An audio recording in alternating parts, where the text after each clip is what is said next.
Je suis très heureux de vous voir là ce matin et de pouvoir partager aussi ce temps d'une parole fraternelle. Je pense que vous le savez car la date approche, mais nous cheminons vers Pâques. Et dans ce temps où justement nous cheminons vers l'événement pascal, je vous propose de faire une étape dans cette marche, en vous arrêtant avec moi ce matin, en vous arrêtant dans le livre du prophète Jérémie. Et cette belle étape, à laquelle je vous convie aujourd'hui, va nous amener à écouter peut-être l'un des plus beaux passages de la Bible et qu'elle nous offre. Et j'aimerais vous inviter à écouter et à lire, pour ceux qui ont leur Bible avec eux, le texte de Jérémie, chapitre 31, à partir du verset 31 et jusqu'au verset 34. Donc, je vous donne les références. Jérémie, chapitre 31, pour les versets 31 à 34. Et je vais le lire dans la traduction du Semeur que j'affectionne. Écoutons alors. « Mais des jours viennent, déclare l'Éternel, où moi, je conclurai avec le peuple d'Israël et celui de Juda une alliance nouvelle. Elle ne sera pas comme celle que j'ai conclue avec leur père, quand je les ai pris par la main pour les faire sortir d'Égypte. Car cette alliance-là, ils l'ont rompue, alors que moi, j'étais leur suzerain, l'Éternel le déclare. Mais voici quelle alliance je conclurai avec le peuple d'Israël après ces jours, déclare l'Éternel. Je placerai ma loi au plus profond d'eux-mêmes. Je la graverai sur leur cœur. Moi, je serai leur Dieu. Eux, ils seront mon peuple. Ils n'auront plus besoin de s'enseigner l'un l'autre en répétant chacun à son compagnon ou son frère. Il faut que tu connaisses l'Éternel, car tous me connaîtront du plus petit jusqu'au plus grand. L'Éternel le déclare. Car je pardonnerai leurs fautes, je ne tiendrai plus compte de leurs péchés. » Voilà pour ce texte, ô combien magnifique. Mais avant de nous intéresser au message de Jérémie, prenons un peu de recul et de regarder ensemble à l'époque même de ce prophète. Nous nous trouvons là, aux alentours d'environ, alors même précisément 587 avant la venue de Jésus. À cette époque, sachez-le, la situation est désastreuse. Israël, alors divisé en deux royaumes depuis déjà plusieurs siècles, a vu l'effondrement du royaume situé au nord, d'ailleurs celui qu'on appelle le royaume du Nord, sous les assauts d'un puissant empire qui était alors l'empire assyrien, et cela remontait déjà à quelque temps. Et désormais, maintenant, au moment de l'époque où Jérémie prophétise, il ne reste que le royaume situé, lui, au sud, celui qu'on appelle le royaume de Juda. Diplomatiquement, le royaume a fait un mauvais choix, ce royaume de Juda, en s'alliant à l'Égypte. Une puissance alors, mais une puissance déclinante, depuis notamment sa défaite à Carchemish contre un certain Nabuchodonosor. Plus au nord, dans cette même région, à cette même époque, il y a Babylone, cette ville qui commence à prendre de l'ampleur et à montrer sa puissance, parce que tout simplement elle a pris la place de l'empire assyrien qui lui-même avait défait le royaume du Nord. Désormais, ce jeune empire de Babylone est prêt à déferler sur le Moyen-Orient pour faire connaître sa domination. Et dans ce contexte-là, Jérémie, un homme avisé, un homme sage, perçoit la situation diplomatique et militaire du royaume de Juda. Une situation qui reflète la mauvaise santé spirituelle du peuple.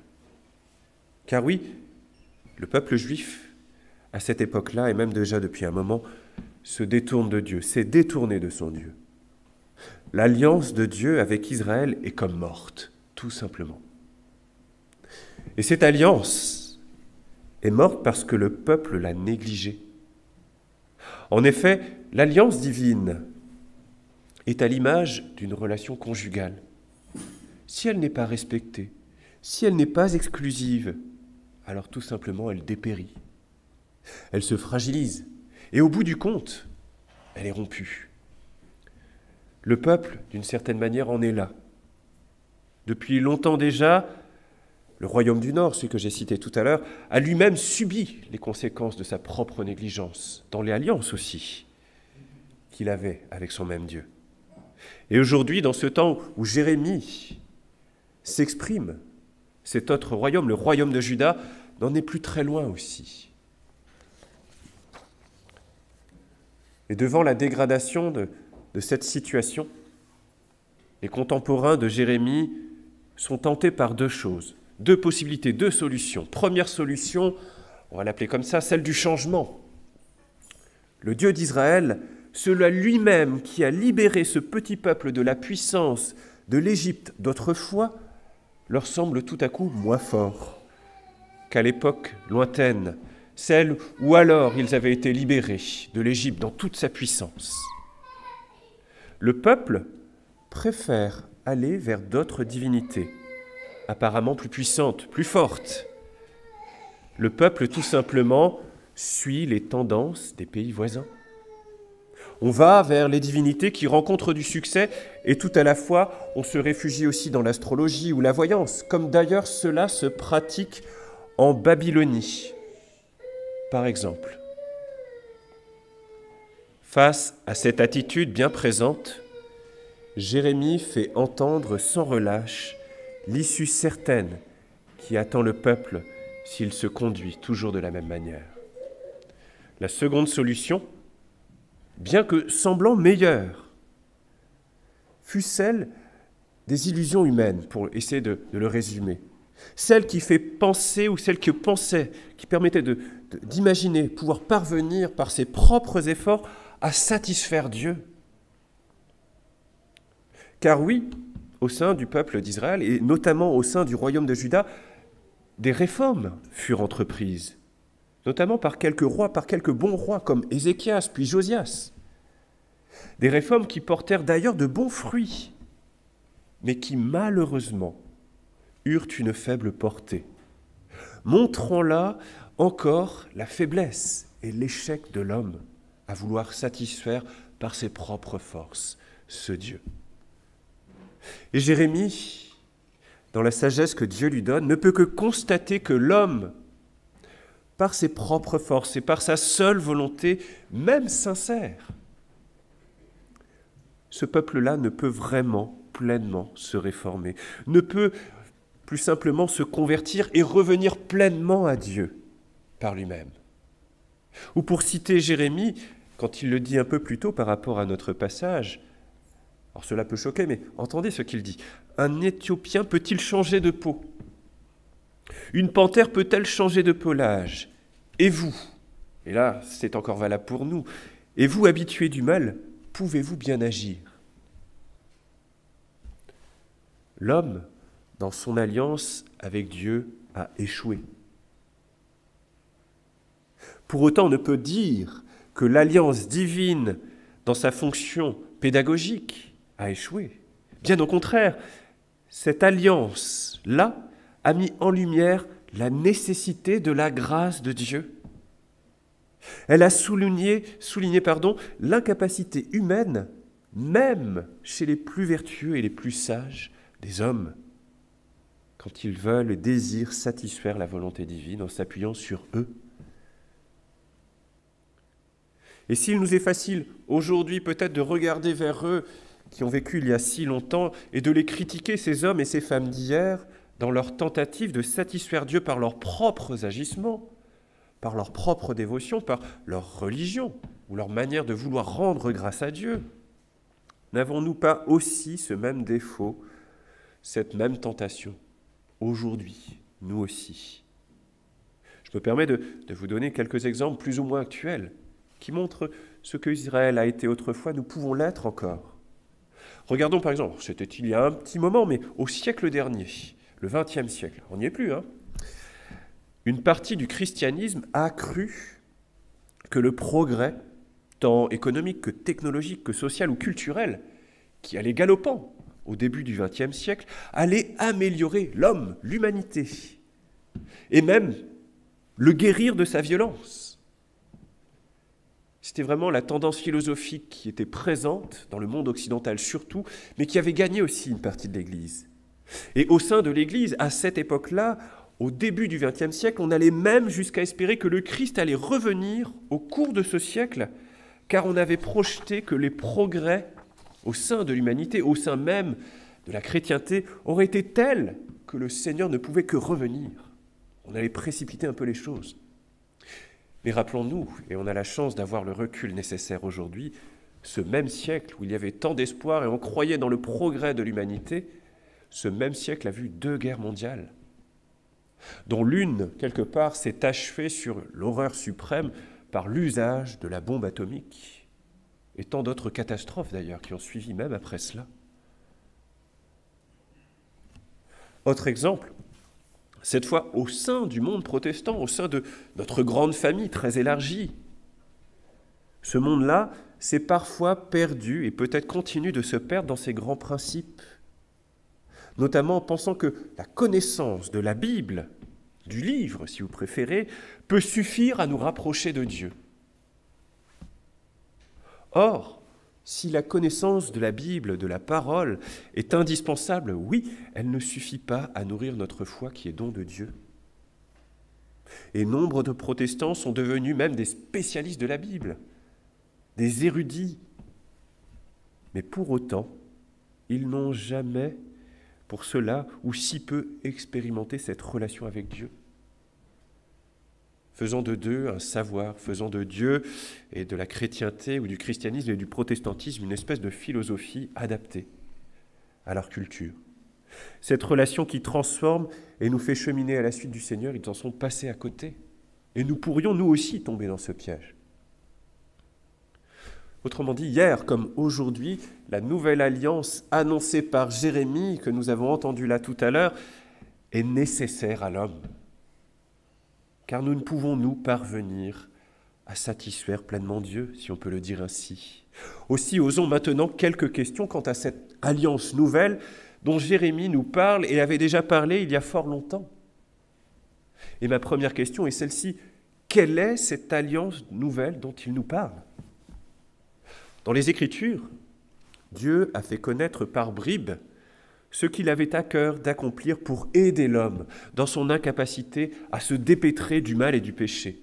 Et pour cela, il a le projet de sceller une alliance nouvelle. Car c'est de cela dont nous parle Jérémie ici. Et d'ailleurs, il est le premier à nommer la venue d'une alliance nouvelle.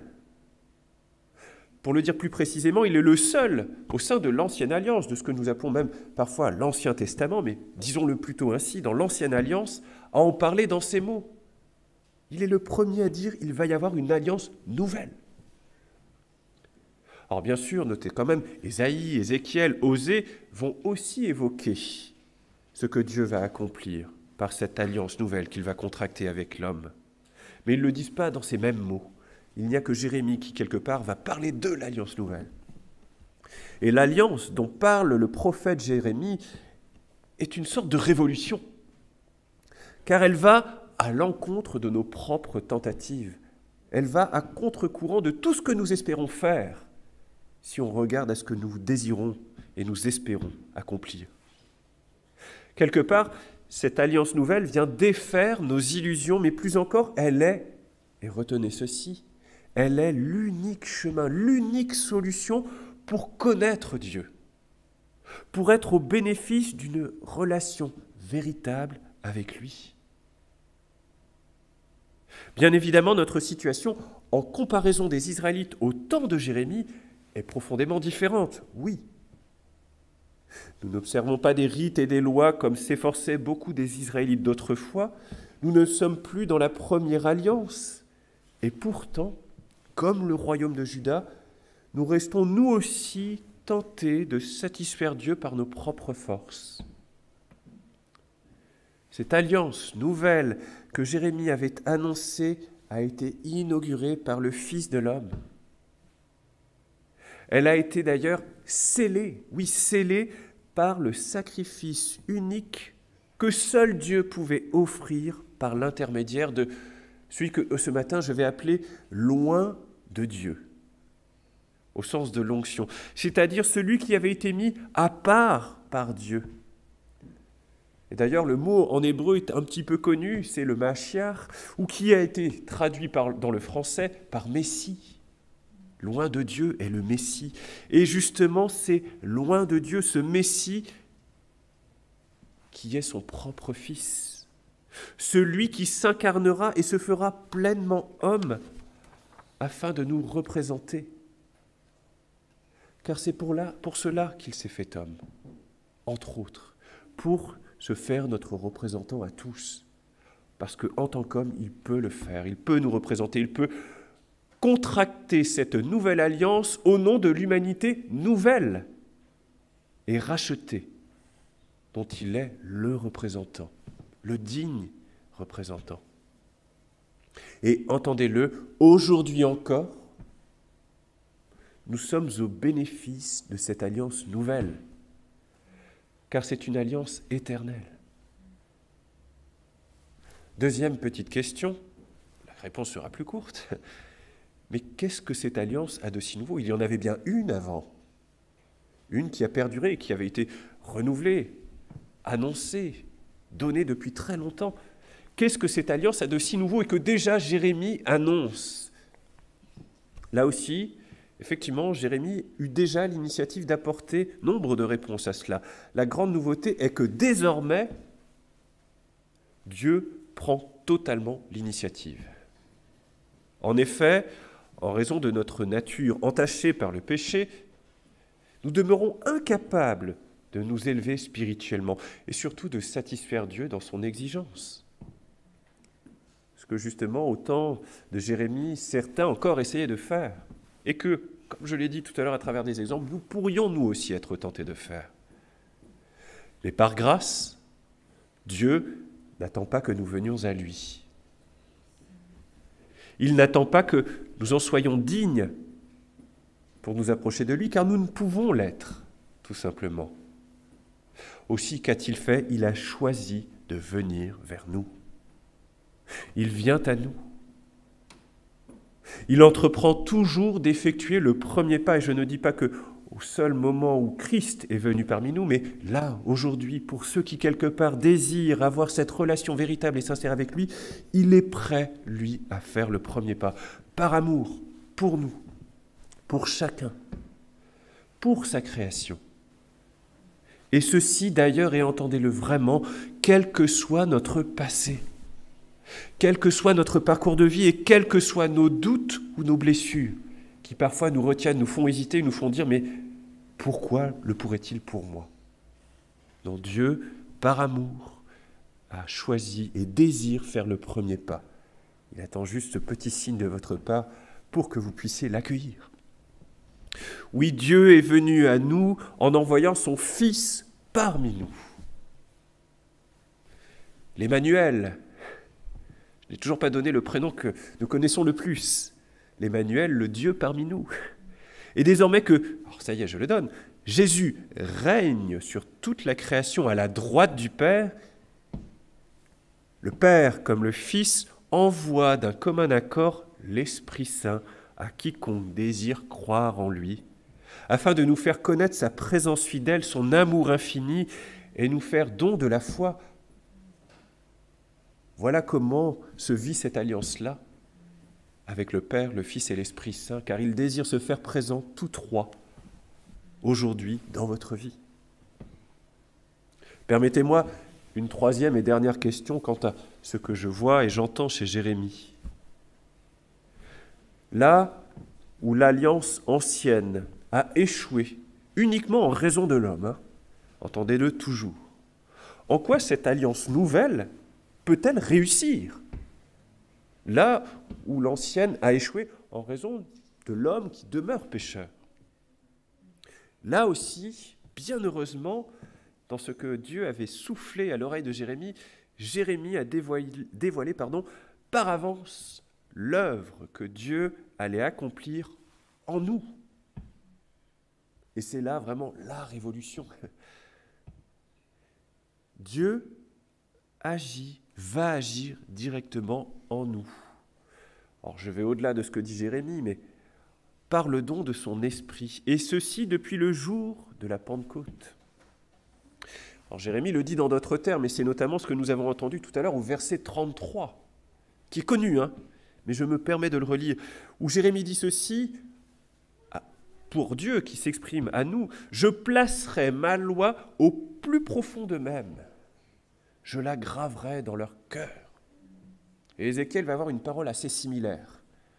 D'ailleurs, ce sont deux prophètes qui œuvrent pour le Seigneur à une même époque, mais pas au même endroit. L'un est dans le royaume de Juda, il va connaître toutes les difficultés, et l'autre déjà est déporté, et se trouve déjà en Babylonie. Mais oui, c'est par ces mots que Jérémie anticipe l'œuvre miraculeuse que Dieu va opérer au plus profond de l'homme, au plus profond de nous. Et c'est pas ici, c'est pas notre cœur qui bat là. C'est vraiment l'être intérieur, là, au plus profond. Là où ce dernier, d'ailleurs, nous ne pouvions intervenir. Là où nous n'arrivons pas à nous transformer. Là où l'échec de l'homme émanait même chez les plus sages. Même chez ceux animés de la plus grande et la plus noble de volonté, ils échouaient toujours à niveau du cœur. Car soyons lucides, certes, la volonté humaine peut nous rendre, à certains égards, meilleurs, à force d'efforts, de discipline. Par exemple, en nous faisant, alors pourquoi pas, plus travailleurs, plus attentionnés. Mais malgré cela, on ne peut pas et on ne pourra jamais nous éviter de blesser, par exemple, par une simple parole maladroite, quelqu'un de sa famille, un collègue, son conjoint, son voisin. Nous n'arrivons pas, en certaines circonstances, à éviter de céder à la colère sous le poids d'une grande fatigue, voire même, et pourquoi pas, de créer les choses parfois les plus horribles ou les plus discutables, bien que leur point de départ puisse être animé des meilleures intentions. Récemment, j'ai lu, alors c'est une BD, mais c'est comme un livre qui s'appelle La bombe, qui retrace un peu l'histoire de la naissance et de la jeunesse de la bombe atomique. C'est à la fois effrayant et très édifiant. On voit que les premiers des scientifiques qui se sont dit « essayons de faire avancer les choses pour avoir quelque chose qui dissuade et amène la paix ». Alors bien sûr, la paix est arrivée, mais ils ne désiraient pas voir cette bombe exploser un jour. Malheureusement, c'est ce qui est arrivé. Du moins pour ceux qui ont eu la réflexion et se sont dit « proposons-le, allons voir les Américains ». Car ils vont pouvoir nous aider et amener la paix en Europe. Le sort en a été tout autre, et pourtant il y avait une sorte de bonne intention au départ. Le cœur de l'homme reste entaché. Et c'est ce que le prophète sait, c'est ce qu'il sait, et c'est là où Dieu va opérer. Car d'ailleurs, même Jérémie ne s'arrête pas là dans les bonnes nouvelles à venir. Il annonce une autre chose, une autre nouveauté, en plus de Dieu qui, quelque part, va transformer nos cœurs. Et Dieu, par la voix de Jérémie, dit ceci, « Je pardonnerai leurs fautes, je ne me rappellerai plus leurs péchés. » Amen. Là où l'ancienne alliance ne donnait que la possibilité d'espérer le pardon de fautes involontaires. Je vous invite à vraiment relire tout l'Ancien Testament. Cherchez un endroit où il est dit que Dieu pardonne des fautes volontaires, par des règles que Dieu donnait. Essayez. Il y a pas mal de lectures, vous allez voir, vous n'allez pas trouver la réponse. Effectivement, l'ancienne alliance laissait une sorte de, alors, ça va plus parler aux juristes, mais de vide juridique, d'impossibilité de solution quant à des péchés volontaires, de ceux dont nous avions conscience, même les plus petits. Effectivement, il y avait cela. Toutes nos fautes, nos horreurs, de toutes celles que nous sommes capables d'amener, de répandre même quotidiennement, il n'y avait rien de proposé. Nous ne pouvions, nous, espérer faire quoi que ce soit qui, quelque part, puisse, entre guillemets, satisfaire la volonté de Dieu, nous obtenir un pardon. Il n'y avait rien. Dieu avait laissé un vide qui attendait une réponse. Et désormais, là, quand Jérémie s'exprime et parle au nom de Dieu, le pardon va pouvoir nous être donné par cette nouvelle alliance. Alléluia! Quelque chose va arriver, et Jérémie est en train de l'annoncer. Alors plus que cela, nous savons que cela est arrivé, et nous allons bientôt le célébrer encore.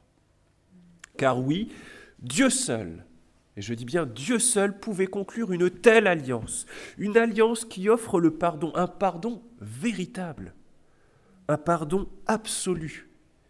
Et cela peu importe la gravité du péché, car cette alliance est parfaite. Oui, elle est parfaite.